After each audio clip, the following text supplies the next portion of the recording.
এই ত্রিবেণীর হোর্ডিংটা দিয়ে দিয়েছে, এখানে কিন্তু হচ্ছে এই মহাকুম্ভ 11 থেকে 13 তারিখ এই জায়গায় মহাকুম্ভ অনুষ্ঠিত হবে।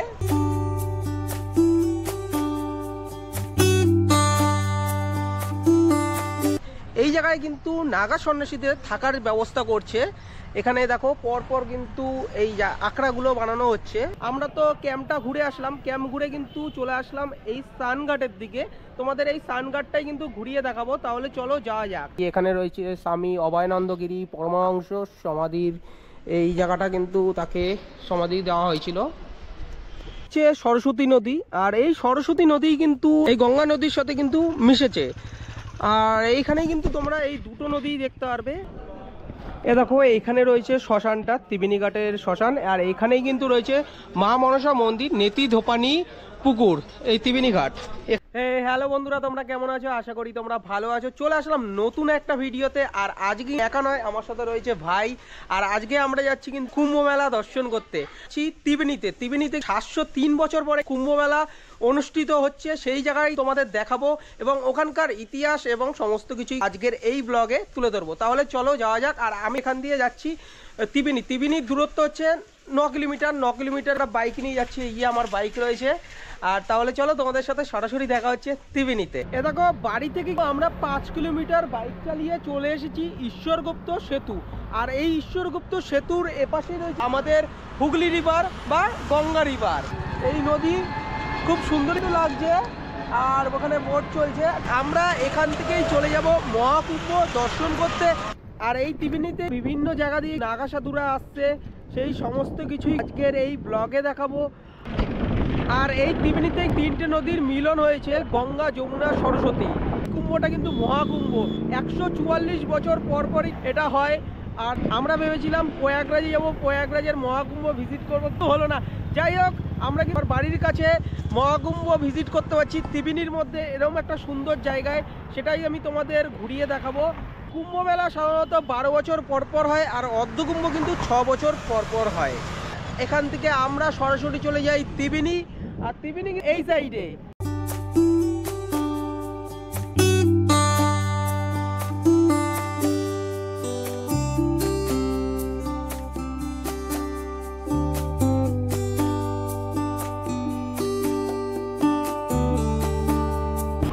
আর এই মেলায় তোমরা কিভাবে যাবে, কোথায় মেলাটা হচ্ছে এবং সমস্ত ইনফরমেশনগুলোই থাকবে কিন্তু আজকের এই ব্লগে। আর ত্রিবেণীতে আসার জন্য কিন্তু তোমরা সরাসরি চলে আসতে পারো হাওড়া থেকে ট্রেন ধরে নিতে পারো। যে কোনো ট্রেন কিন্তু তোমরা লোকাল ট্রেন পেয়ে যাবে, সেই ট্রেন ধরে তোমরা সরাসরি চলে আসো ত্রিবেণী। আর ত্রিবেণী থেকে কিন্তু টোটো পেয়ে যাবে, টোটোতে করে সরাসরি তোমরা ত্রিবেণীর মহাকুম্ভর ঘাটে কিন্তু তোমরা চলে আসতে পারো, যেটা বালির ঘাট নামে পরিচিত। 15 টাকা ভাড়া পড়ে। তোমাদের সাথে সরাসরি দেখা হচ্ছে ত্রিবেণী কুম্ভ মেলায়। 700 বছরেরও পুরনো বাঙালি কুম্ভ মেলার ঐতিহ্য পুনর্জীবিত করার জন্য পশ্চিমবঙ্গের হুগলি জেলার বাঁশবেড়িয়া ত্রিবেণী সঙ্গমে সপ্তর্ষি ঘাটে ভূমি পূজা অনুষ্ঠান করা হয়েছিল। শেষ কুম্ভ মেলা 1298 সালে অনুষ্ঠিত হয়েছিল। 3 দিনের স্নান অনুষ্ঠানটি 11 ফেব্রুয়ারি মাঘ সংক্রান্তির দিনে যজ্ঞের মাধ্যমে শুরু হবে। কানাডিয়ান লেখক অ্যালান মরিনিসের লেখা পিলগ্রিমেজের in the Hindu tradition case study of West Bengal এবং স্কন্দ পুরাণে এই পুরাণটির উল্লেখ পাওয়া যায়, যেখানে বলা হয়েছে যে কাশদ্বীপের রাজা প্রিয়বন্তের 7টি সন্তান ছিল। অগ্নিত্র, মেঘাতিথি, বপুষ্মান, জ্যোতিষ্মান, দ্যুতিসমান, সাবান এবং ভাব্য, যারা সিদ্ধি অর্জনের জন্য তপস্যা করেছিলেন, তারা ত্রিবেণীধাম, বাসুদেবপুর, বাঁশবেড়িয়া, নিত্যানন্দপুর, কৃষ্ণপুর, দেবানন্দপুর, শিবপুর এবং বলদঘাটির আশেপাশে 7টি গ্রামে আশ্রম তৈরি করেছিল, যেগুলিকে একসময় বিখ্যাত বাণিজ্যিক বন্দর সপ্তগ্রাম বলা হয়। ত্রিবেণী হিন্দু ধর্মের অন্যতম পবিত্র স্থান ছিল। আফগানদের বাংলা আক্রমণের পর স্নান অনুষ্ঠান বন্ধ হয়ে যায়। তারপরেই 700 বছর পর এই অনুষ্ঠান চালু হয়েছে কুম্ভ মেলা এই ত্রিবেণীতে। দেখতে দেখতে 2025-এই শুরু হলো মহাকুম্ভ মেলা এই ত্রিবেণীর সঙ্গমে।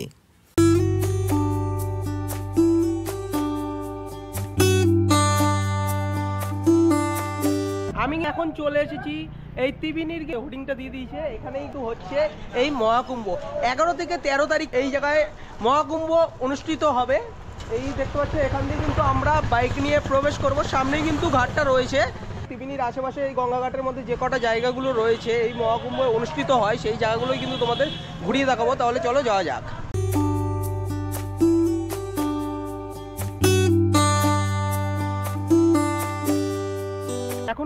আমি চলে এসেছি এই ত্রিবেণীর মধ্যে যেই মহাকুম্ভটা অনুষ্ঠিত হবে এই জায়গায় কিন্তু নাগা সন্ন্যাসীদের থাকার ব্যবস্থা করছে। এখানে দেখো পরপর কিন্তু এই আখড়াগুলো বানানো হচ্ছে, বাস টাস ফেলা রয়েছে। তাও চলো তোমাদের এই জায়গাটা আমি ঘুরিয়ে দেখাই, বেশ ভালোই লাগবে। কিন্তু তোমরা কিন্তু 11, 12, 13 তারিখ কিন্তু তোমরা এই জায়গায় আসতে পারো। এখানে কিন্তু খুব ভিড় হবে, ভিড়টাও কিন্তু তোমরা দেখতে পারো, বেশ ভালোই লাগবে। চেষ্টা করব 11 তারিখ বা 12 তারিখ এসে এই জায়গাটা তোমাদের ঘুরিয়ে দেখানোর। আর দেখো এই যজ্ঞর জন্য যজ্ঞশালা তৈরি হচ্ছে। আমরা এখান থেকে সরাসরি চলে যাব বালিরঘাটের দিকে। তাহলে চলো তোমাদের এবারে বালিরঘাটটা ঘুরিয়ে নিয়ে আসি। এ দেখো এই যে এখানেই কিন্তু বঙ্গীয় ত্রিবেণী কুম্ভ স্নান মহোৎসবের কিন্তু এই ঘাটটা রয়েছে, এখানেও একটা রয়েছে, দেন এখানেও কিন্তু একটা রয়েছে। তোমরা কিন্তু দুটো ঘাটই কিন্তু যেতে পারো। আমরা তো ক্যাম্পটা ঘুরে আসলাম, ক্যাম্প ঘুরে কিন্তু চলে আসলাম এই স্নানঘাটের দিকে। তোমাদের এই স্নানঘাটটাই কিন্তু ঘুরিয়ে দেখাবো। তাহলে চলো যাওয়া যাক। আর দেখো অনেক লোকই কিন্তু এসেছে এই জায়গায় দর্শন করতে। তো এই ঘাটটার এদিকে চলে আসলাম। এখানে আশেপাশে দোকান রয়েছে, এই দোকানে এই সব জিনিসগুলো পাওয়া যাচ্ছে, জলের ড্রাম।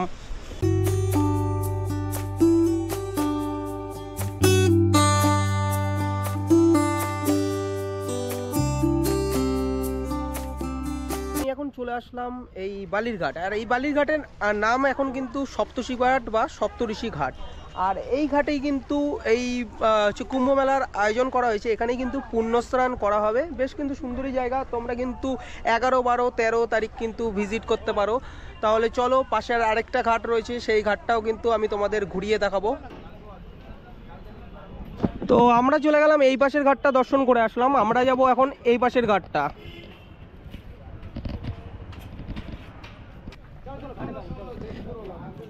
শ্রীমৎ স্বামী অভয়ানন্দ গিরি পরমহংস দেবের আশ্রম আমরা ভিজিট করছি। এই হচ্ছে আশ্রম।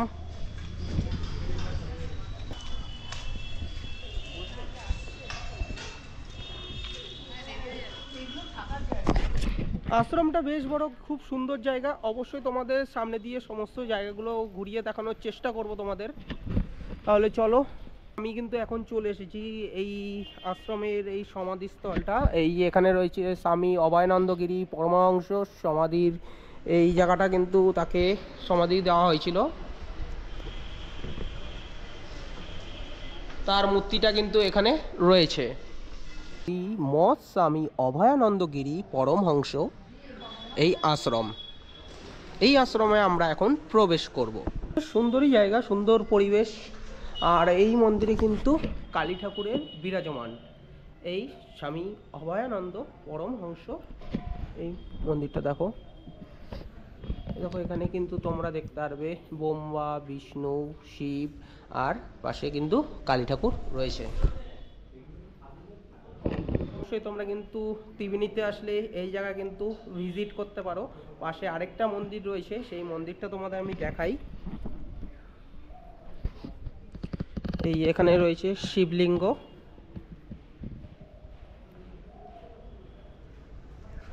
কি সুন্দর লাগছে।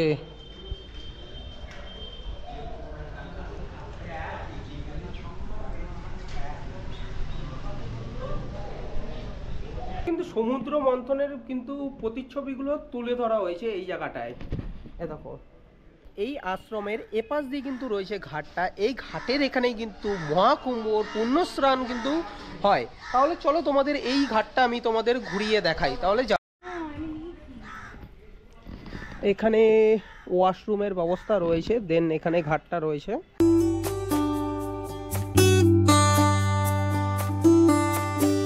মেন ত্রিবেণী ঘাট, সেই ত্রিবেণী ঘাটের দিকে যাব। ত্রিবেণী ঘাটের দিকে কিন্তু শ্মশানটা রয়েছে এবং আরও কী কী রয়েছে সেগুলো দেখাবো। আর সরস্বতী নদীটাও দেখাবো।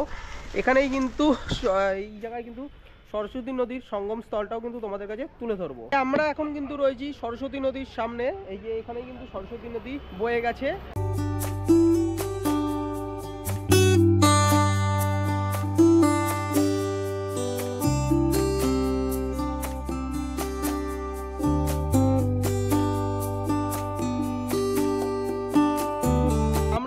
এখন চলে আসলাম মেন ঘাট। এটাই কিন্তু ত্রিবেণীর মেন ঘাট। আর আমরা এই মেন ঘাটটায় এই ঘাটটায় কিন্তু সানের ঘাটটা রয়েছে। এই সানের ঘাটটা আমি তোমাদের দেখাই। দেখো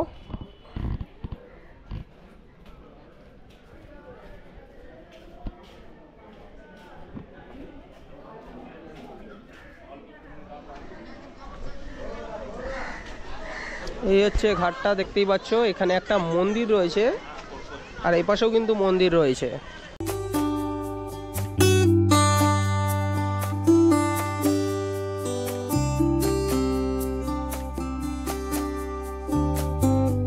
এই সানঘাটের এখান দিয়ে কিন্তু তোমরা চলে যেতে পারো শ্মশানের দিকটা কিন্তু ডান দিকে পড়ে।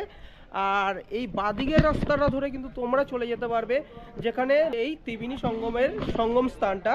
আমরা এই দিক দিয়ে চলে যাব, তোমাদের সঙ্গম স্থানটা আগে দেখাবো, তারপরে আমরা এই সাইডটাই যাবো। এই সাইডটাই কিন্তু শ্মশানটা রয়েছে, শ্মশানের আশেপাশের জায়গাগুলো তোমাদের ঘুরিয়ে দেখাবো। তাহলে চলো আগে সঙ্গমের স্থানটা তোমাদের ঘুরিয়ে দেখাই। খুব সুন্দর জায়গা, অবশ্যই ত্রিবেণী কিন্তু তোমরা ঘুরে দেখতে পারো। একটা দিনেই কিন্তু তোমরা ত্রিবেণী খুব সুন্দরভাবে কিন্তু ঘুরে নিতে পারবে। আর অবশ্যই মহাকুম্ভর সময় তোমরা যদি আসো, পুণ্য অর্জন করতে হয়, অবশ্যই কিন্তু তোমাদের এখানেই আসতে হবে। আর এই জায়গাটা কিন্তু বেশ তোমাদের ভালোই লাগবে। হচ্ছে সরস্বতী নদী, আর এই সরস্বতী নদী কিন্তু এই গঙ্গা নদীর সাথে কিন্তু মিশেছে। আর এইখানে কিন্তু তোমরা এই দুটো নদী দেখতে পারবে। আর যমুনা কিন্তু এখন দেখা যায় না, তার জন্য কিন্তু এই জায়গাটা মুক্তবেণী নামে পরিচিত। আত্মার মুক্তি পাওয়ার জন্যই এটা, এবং এই আত্মার মুক্তি পাওয়ার জন্য, আত্মার শান্তি কামনার জন্য আমরা ষোড়শ কাজ করি, ষোড়শ দানের কাজ করি। আমাদের জীবনে কিন্তু 16টা জিনিসই লাগে। কত সুন্দর ধর্মলাইনের মাহাত্ম্য, না 15টা না 17টা। এক একটা জিনিস আমরা যখন দান করি, এক একটা বিশ্লেষণ করে দেয়। আমাদের মতো ব্রাহ্মণ অনেকে বিশ্লেষণ করতে হয় এগুলো, তাই বিশ্লেষণ করতে গেলে 16টাই লাগে, না 15টা না 17টা। তাই তাকে বলা হয় ষোড়শ দান। এবং সেই ষোড়শ দানের কাজ, অনেকের বাবা মা আছে, তারা হয়তো একটা অর্থ তাদের প্রচণ্ড বেশি আছে, তারা হয়তো অন্যান্য ক্যান্টিতে বাস করে, কিন্তু তারা হয়তো বলে গেছে যে আমার মৃত্যুর সময় যেন ত্রিবেণীতে যেন দেওয়া হয়। ত্রিবেণী ভারতবর্ষের দুটো আছে, একটা উত্তরপ্রদেশে এলাহাবাদ ত্রিবেণী, একটা হচ্ছে পশ্চিমবঙ্গের হুগলি জেলার এই ত্রিবেণী। এই ত্রিবেণী কিন্তু এশিয়া বিখ্যাত ত্রিবেণী। কিন্তু আমাদের ভাগ্য খারাপ, একে হয়তো আজকে নেতা মন্ত্রী হ্যান ত্যান কুম্ভমেলা হাসছে তাই পরিষ্কার হচ্ছে, সেন্টার থেকে নেতামন্ত্রী এলে পরে পরিষ্কার হয়, কিন্তু 12 মাস রক্ষা করার জন্য যাদের দায়িত্ব আছে তারা রক্ষা পালন করে না। এইটা আমাদের অন্তরের দুঃখ। এই দুঃখ বলতে গেলে আমাদের অনেকে তারাও করে আমাদের, কেন এটা বলবেন, আপনি কি দায়িত্ব নিয়েছে আছেন, কিন্তু এই স্বাধীন পশ্চিমবঙ্গ, যার জন্য একটু অন্য লাইনে যেতে বাধ্য হচ্ছি, এই ত্রিবেণীকে রক্ষা করার দায়িত্ব কিন্তু আমাদের আছে। কিছুদিন এই যে ত্রিবেণী, এই ত্রিবেণীতে একটা তীর্থস্থানে এসে অনেকে চান করতে আসে। এমন জন্ম লগ্ন অনুযায়ী আমরা কি করি, আমরা বিয়ে থা দিতে গেলে জন্মলগ্ন দেখি, সাহায্য করতে গেলে দিন ঠিক করি, এবং 3 পুরুষের দান করা হয় যে তার আত্মার শান্তির জন্য, সেই দানের জন্য তার মাতৃকুল পিতৃকুল নেওয়া হয়। কেন নেওয়া হয়? তার আত্মার শান্তির জন্য নেওয়া হয়। এবং যত দোষ পাবে, আমরা বলি দোষ পেয়েছে, দোষ পাওয়ার কিন্তু ভাগ্যের দরকার, তার পক্ষে ভাগ্যের দরকার। কেন? তার আরও বড় জায়গা বলে। এবং দেহটা কিন্তু পা থেকে মাথার চুলের ডগা পর্যন্ত ঈশ্বর দান করেছেন। একটু দান। এই পাশটা দিয়ে কিন্তু শ্মশানটা রয়েছে, আমরা এই জায়গাটা প্রবেশ করব।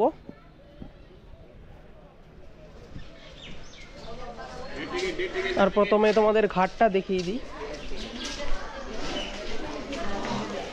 জগন্নাথ মন্দির, আর এই এখানে দেখো তোমাদের দেখাই, এই পাশে কিন্তু জগন্নাথ দেবের মূর্তি রয়েছে।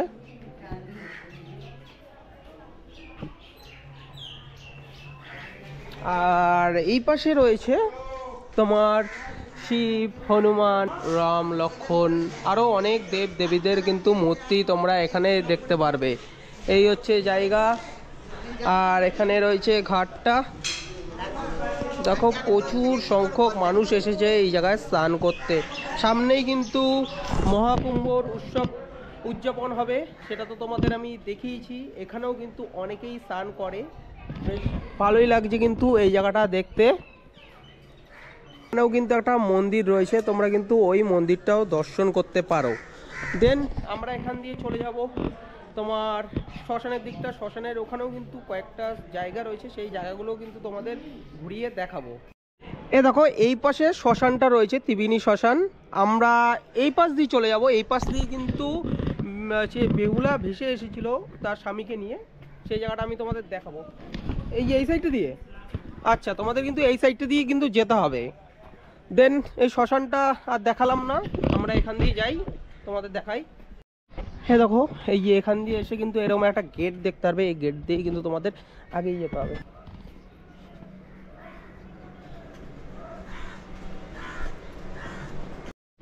এ দেখো এখানেও কিন্তু রাধাকৃষ্ণর মূর্তি, কালী ঠাকুরের মূর্তি, গৌর নিতাই এবং কৃষ্ণরও কিন্তু একটা মন্দির রয়েছে।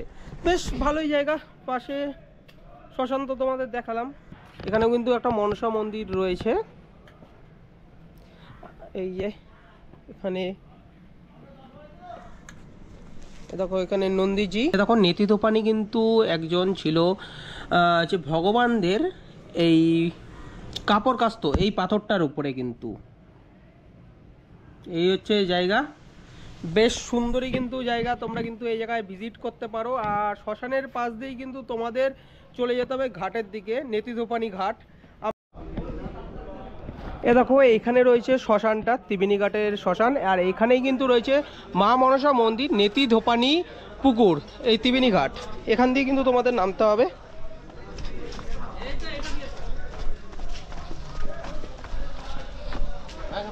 এ দেখো এখানে মনসা ঠাকুরের মূর্তি রয়েছে।